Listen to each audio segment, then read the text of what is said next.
네, 뉴욕 증시 A2G 조희연 기자와 함께하겠습니다. 조 기자, 오늘 다뤄볼 기업 어딜까요?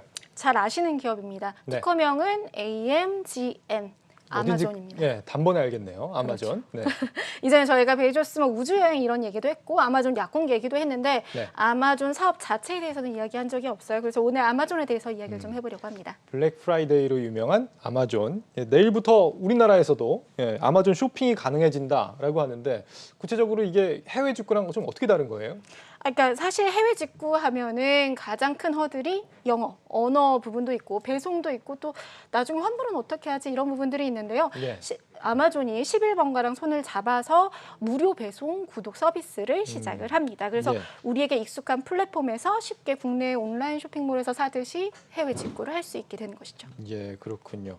이 말로만 듣던 아마존이 한결 가까워진 느낌이 듭니다. 아마존은 이제 그 투자의 관점에서도 네. 서학개미들이 굉장히 좋아하는 종목 중 하나 아닙니까? 맞습니다. 원래부터도 국내 투자자들의 꾸준한 관심을 보여왔었는데 특히 이번 하반기 들어서 순매수 상위 종목에 올랐습니다. 예. 상반기를 보면 순매수 상위 종목의 1위는 테슬라이고요. 그다음에 애플, TSMC, 팔란티어 등이 자리를 하고 있는데요. 하반기 들어서 아마존이 압도적인 1위를 차지하고 있습니다. 뒤이어서 알파벳이랑 MS, 페이스북 등이 이어지고 있는데 완전히 바뀌었네요. 특히 8월 들어서 이 순매수세가 강해지는 모습입니다. 네. 주가를 보면 7월 말 아마존이 2분기 실적을 발표한 뒤에 주가가 크게 떨어졌었거든요. 당시 한 7% 넘게 떨어졌습니다. 이후에 국내 투자자들이 저가 매수 기회를 삼고 투자에 들어선 것으로 보입니다. 이후에도 아마존의 주가는 좀 더 하락해서 7월 고점 대비 14%까지 떨어졌다가 현재는 3,350달러 선에서 머무르고 있습니다. 네. 그런데 요즘 이 글로벌 빅테크들 주가가 굉장히 좋은 데 비해서 아마존은 그렇지 못한 것 같아요. 실적이 안 좋았던 겁니까?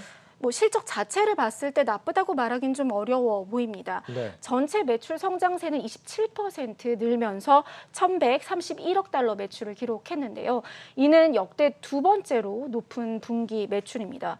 또 순이익도 지난해 상반기랑 같았습니다. 그러니까 6개월치 순이익을 3개월 만에 벌어들인 것이죠.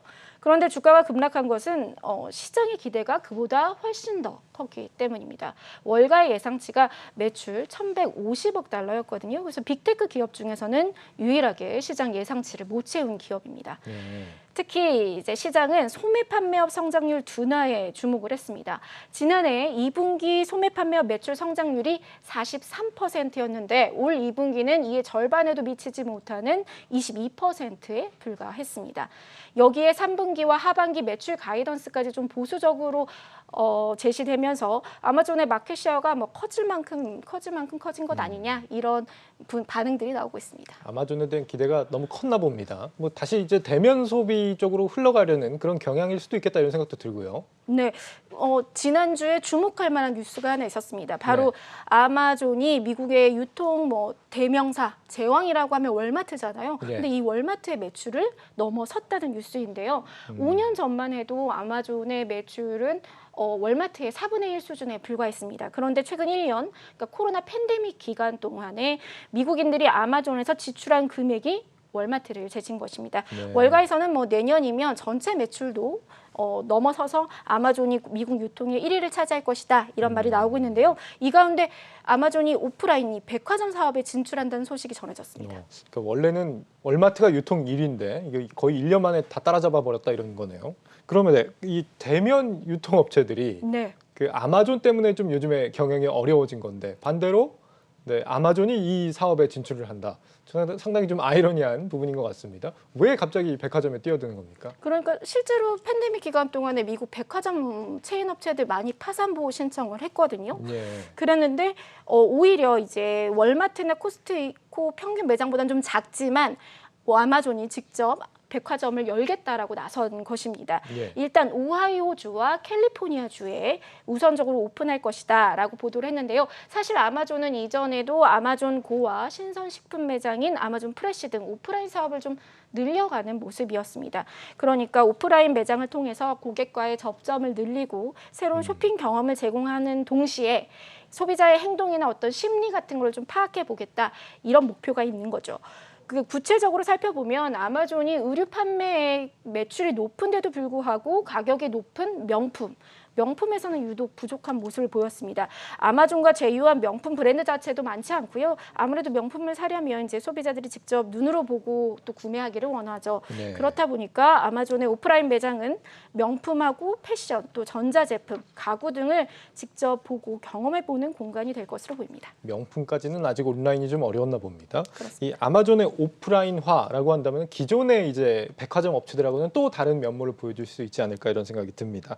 아마존에서 앞으로 또 기대되는 다른 사업도 있습니까, 혹시? 네, 아마존 실적에서 수익이 높은 부분은 소매 판매보다 클라우드 부분입니다. 우리 클라우드요? 저희가 잘 모를 텐데요. 네. 뭐 클라우드 하면 저희는 이제 사진이나 파일을 좀 그렇죠. 저장해 두는 데냐 이렇게 생각을 할 텐데 네. 이 아마존 웹 서비스라고 불립니다. AWS는 기업들에게 컴퓨팅 인프라를 빌려주는 서비스를 제공합니다.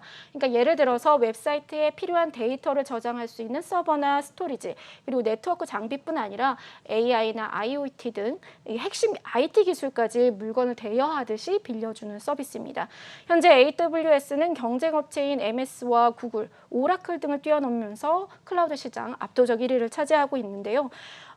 특히 차기 CEO인 앤디 제시가 그동안 이 AWS를 이끌어 왔습니다. 아마존의 캐시카우라 불리고요. 매출 기여도는 한 20% 정도지만 영업이익에서는 차지하는 부분이 절반에 가까워서 회사 전체 수익성 향상의 1등 공신으로 급부상했습니다. 그렇군요. 아마존의 캐시카우는 유통이 아니라 클라우드였군요. 네. 재미있는 분석입니다. 이 앤디 제시라는 인물은 어떤 사람입니까? 뭐 이제 베이조스의 그림자 이렇게 불리는데요. 성향 자체는 상당히 다르다고 해요.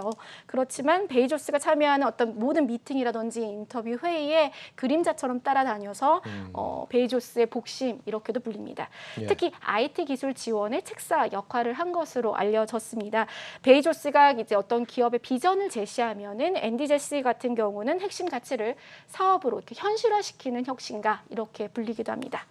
그러니까 미개척지였던 클라우드 컴퓨팅 서비스에서 어떻게 보면 AWS를 시장의 압도적인 1위로 세우는 혁혁한 공을 발휘했는데요. 상당히 꼼꼼하고 사업 추진에 있어서도 좀 공격적인 부분도 있다고 하네요. 네. 그래서 앤디 제시 과제가 앞서 이야기한 것처럼 어떤 아마존의 소매 판매 실적 둔화를 방어하는 것도 필요할 테고 새 사업을 잘 이끌어 나가는 것도 중요할 것으로 보입니다. 그렇군요. 마지막으로 아마존에 대한 월가의 평가 어떻게 전망이 되고 있습니까? 아마존의 투자 의견을 내놓은 55개 보고서를 살펴보면 모두가 바이를 외치고 있습니다. 스트롱 바이, 매수 의견을 제시하고 있고요.